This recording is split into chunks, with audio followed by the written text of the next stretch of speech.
Rain has a way of bringing back memories you thought were buried forever. I am sitting in my Boston apartment, watching water slide down the glass, when my phone buzzes with a notification. It is a message from my grandmother. "There is a letter here for you. You should come read it." The envelope is still on my kitchen table an hour later.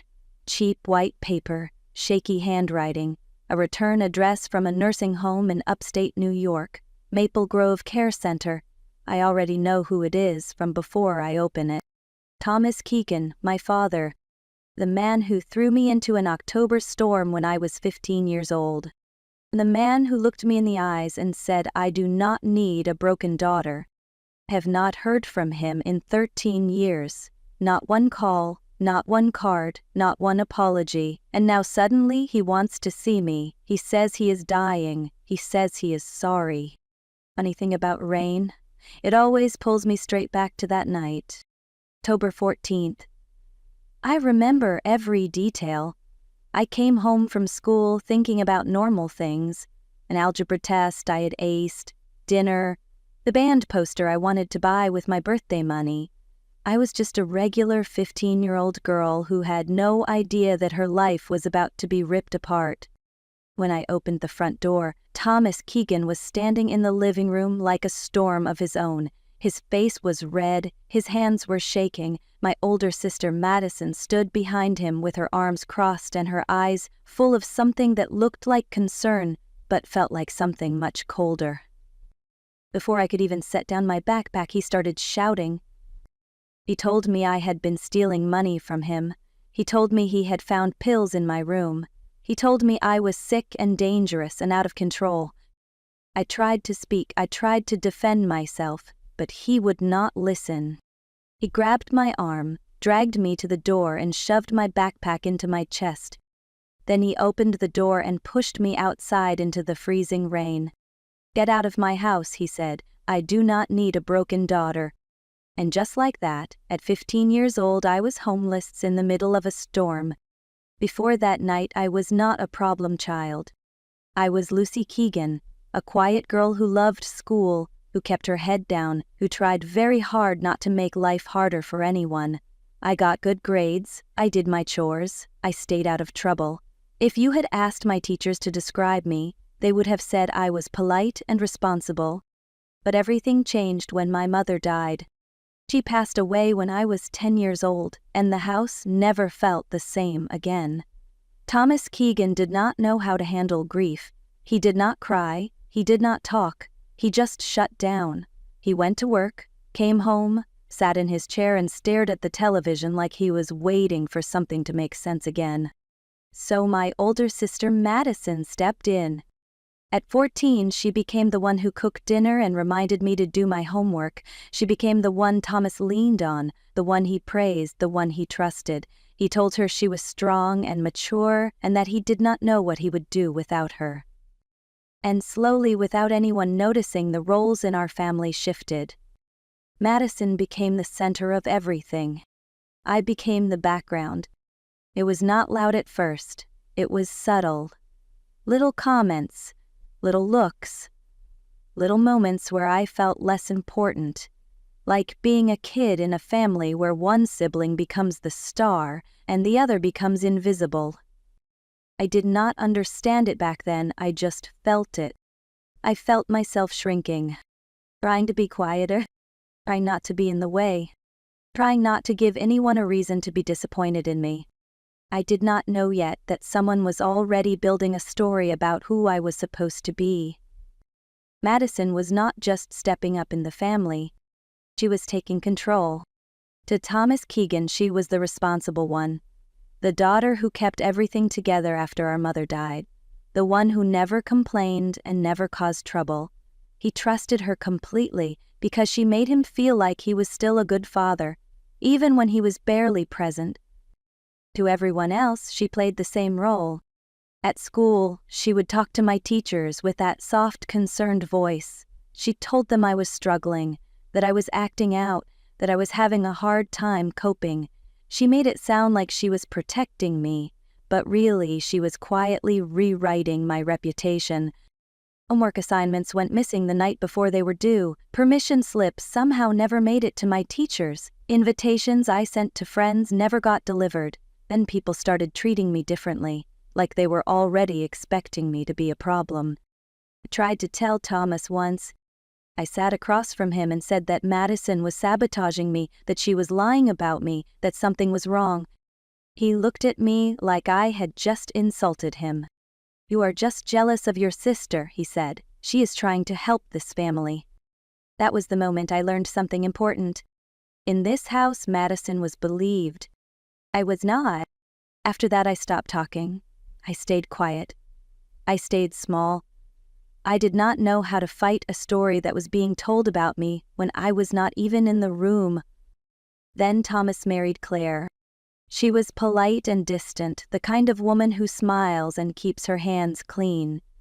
Madison immediately started calling her mom. I could not bring myself to do that. It felt like betraying my real mother. From that moment on, I was no longer just invisible. I was an outsider. There was one thing Madison never talked about out loud. Money. Before my mother died, she had set up trust funds for both of us, $45,000 each. It was not meant to make us rich, it was meant to give us a start, a little protection in a world where she would not be there to help us anymore. Madison turned 18 first. She got her money and spent it fast. A new car, designer clothes, expensive gifts for her boyfriend. By the time she was 20, it was all gone. Nothing left but credit card bills and bad decisions. My trust fund was still untouched. It was locked until I turned 18. And there was a clause my mother had added, thinking she was protecting us. If one of her daughters was declared legally unstable or institutionalized before the age of 21, her money would be managed by a family guardian until she recovered. Madison knew exactly what that meant. If I could be labeled unstable, sick, or addicted, someone else could control my money. Someone like a caring older sister who only wanted what was best for me. $45,000. That was what my life was worth to her. And once she saw that number, I stopped being her sister. I became her solution. Once Madison decided what she wanted, everything moved fast. She did not hesitate, she did not feel guilty, she treated it like a business plan. First came the cash, small withdrawals from Thomas Keegan's account using his ATM card. She knew his PIN because she handled the household bills. $800 taken out in one afternoon and hidden where it would look like I had been stealing for weeks. Then came the pills. Her boyfriend had prescription bottles for anxiety medication. She took them and saved them. She made sure they looked used and real. Then she slipped them into my closet while I was at school. Then came the phone. A prepaid burner phone bought with cash at a corner store. Loaded with fake text messages from a fake dealer. Messages that would make anyone think I was buying drugs. On the morning of October 14th, while I was eating breakfast and thinking about my algebra test, Madison went into my room. She planted everything, the cash in my dresser, the pills in my closet, the paper with the phone number. Then she went to Thomas. She cried. She said she had tried to help me. She said she had begged me to stop. She said she could not watch her little sister destroy herself anymore. And Thomas believed every word. By the time I walked through the front door after school, my trial was already over. The verdict was guilty, the sentence was exile. He did not ask me what happened. He did not check the bank records. He did not look at the prescriptions. He trusted Madison because she had been telling him who I was for years. All he had to do was listen. And he did. That is how I ended up standing in the rain, soaked and shaking with nowhere to go. That is how my sister sold me for $45,000. I did not leave that house with a plan. I walked because standing still hurt too much. The rain was coming down in sheets, cold and heavy, soaking through my clothes in minutes. My sneakers filled with water, my hair stuck to my face. Every step felt heavier than the last. I kept telling myself that my grandmother's house was only a few miles away, that I just had to keep moving, that if I stopped something worse would happen. Cars rushed past me on the dark road. None of them slowed down. To them I was just a shape in the rain, someone else's problem. After the first mile I could not feel my hands. After the second my legs started to shake. After the third my teeth were chattering so hard I thought they might break. But I kept going because I had no choice. People do not talk about how hypothermia tricks you. It does not come in like pain. It comes in like relief. Like your body is telling you that it is finally okay to stop fighting. I remember seeing a mailbox up ahead. I told myself I would just lean on it for a second, just catch my breath, then I would keep going. My knees gave out before I reached it. The gravel felt cold against my palms. The rain was loud in my ears. And then everything went quiet. That was the moment I would have died if the wrong person had found me. But the wrong person did not. When I opened my eyes, the first thing I saw was a ceiling that did not belong to the sky. Bright lights. White tiles. The smell of disinfectant. I was in a hospital. There was a blanket tucked around me, warm and heavy, and someone was sitting beside my bed. Her name was Helen Carter. She had silver hair pulled back in a neat bun and reading glasses resting on the end of her nose. She looked like someone's grandmother, but her eyes were sharp, the kind of eyes that miss nothing. Helen had spent 35 years working for Child Protective Services before she retired. On her way home from a book club meeting, she saw something on the side of the road, a teenage girl, unconscious in the rain. She pulled over, wrapped me in an emergency blanket she kept in her trunk, called for help, stayed until the ambulance arrived, followed it to the hospital. When I woke up, she was still there. She handed me a cup of coffee and said it was terrible but warm. Then she looked at me and asked one simple question.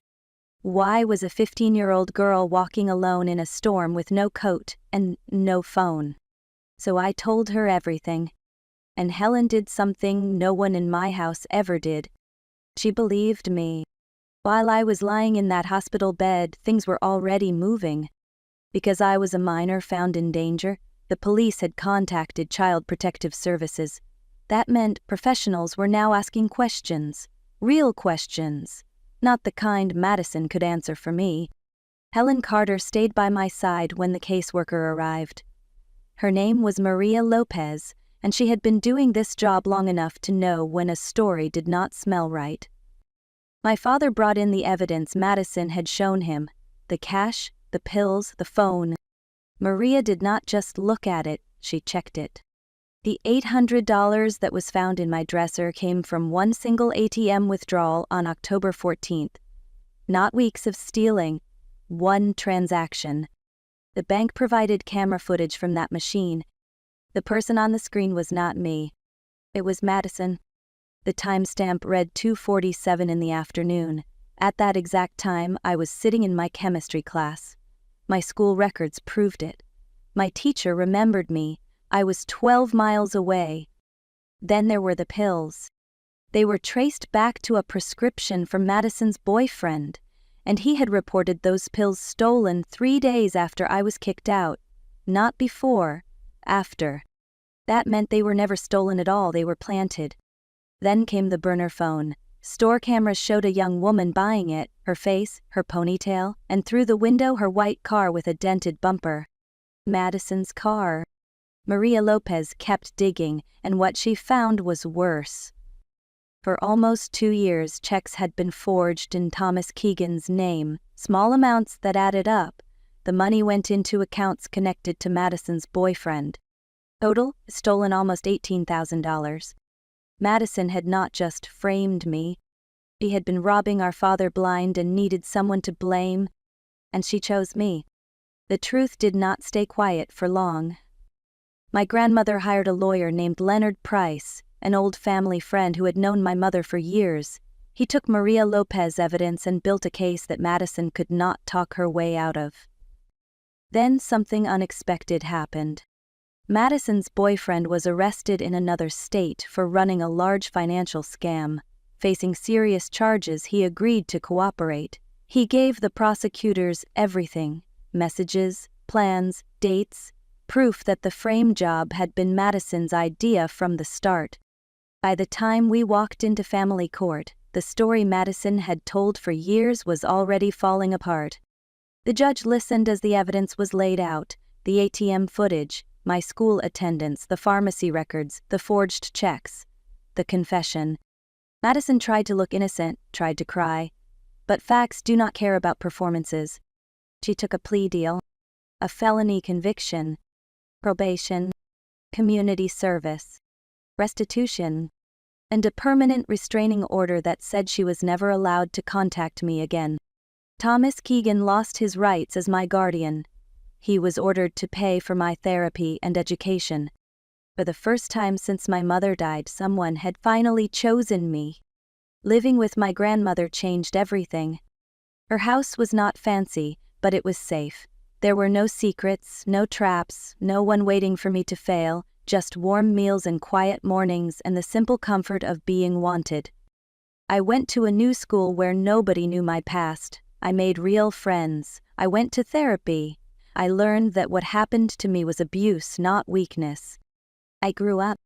I went to college, I got a job, I moved to Boston, I built a career in marketing and a life that belonged to me. And I fell in love.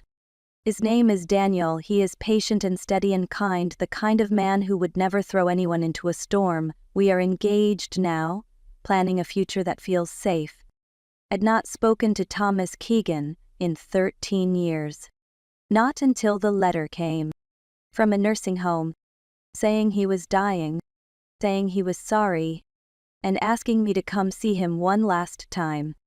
The letter came to my grandmother's house. She called me and said there was something there I should see. She did not tell me what it was, she just let me decide.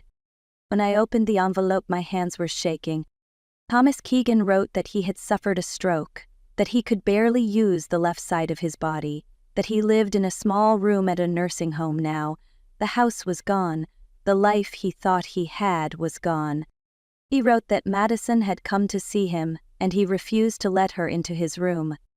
He said he could not look at her without remembering what he had done because of her lies. He wrote that I was the only person he wanted to see, the only one he needed to apologize to. He said he knew he did not deserve forgiveness. He said he knew I owed him nothing, but he was running out of time and he could not leave this world without trying. I sat at my grandmother's kitchen table for a long time after I finished reading. I did not go for him. I went for myself, because I did not want to carry unanswered questions into the rest of my life. The nursing home smelled like disinfectant and old memories. Thomas Keegan's room was small and quiet. A single bed, a television no one was watching, a window that looked out on a parking lot. He looked much older than I remembered. The stroke had taken something from him. Something proud. When I walked in, he started crying. He tried to apologize. He said my name over and over like he was afraid I would disappear if he stopped. I let him speak. And I sat down across from him. I told him I forgave him, not because what he did was okay, but because I was tired of carrying the weight of it. I told him forgiveness does not mean forgetting, it means choosing peace over anger. You believed a lie because it was easier than the truth, I said. You chose Madison because she made you feel comfortable, and you threw me away because I reminded you of everything you lost. I told him I built my life without him, a career, a home, a man who loves me. You do not get to be part of that, I said. But I am not angry anymore. He nodded. He was crying again. We talked about safe things. My job, my city, my fiancé. When I stood up to leave, he reached for my hand. I let him touch my fingers for a moment. Then I walked out. In the hallway, a nurse stopped me. She said my sister had been there the week before, Madison. She said Thomas Keegan refused to see her. He told the staff to send her away. He said he could not look at her face anymore. For years, I had been the daughter who was pushed aside. And now, when it finally mattered, I was the one he wanted. but it was too late to change the past. I walked outside into the October sunlight. The air was cool but gentle. 13 years ago, October meant rain and fear and almost dying on the side of the road. Now it meant falling leaves and a life that finally felt like my own. Some storms do not destroy you. They redirect you. I lost a father who did not deserve me. I gained a grandmother who fought for me. I lost a sister who never loved me. I found myself.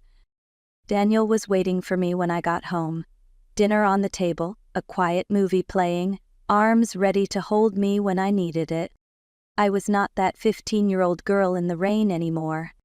I was safe. I was strong. And I was finally free. If this story moved you, like the video, share it with someone who needs to hear it, and tell me in the comments where you are watching from. I will see you in the next story.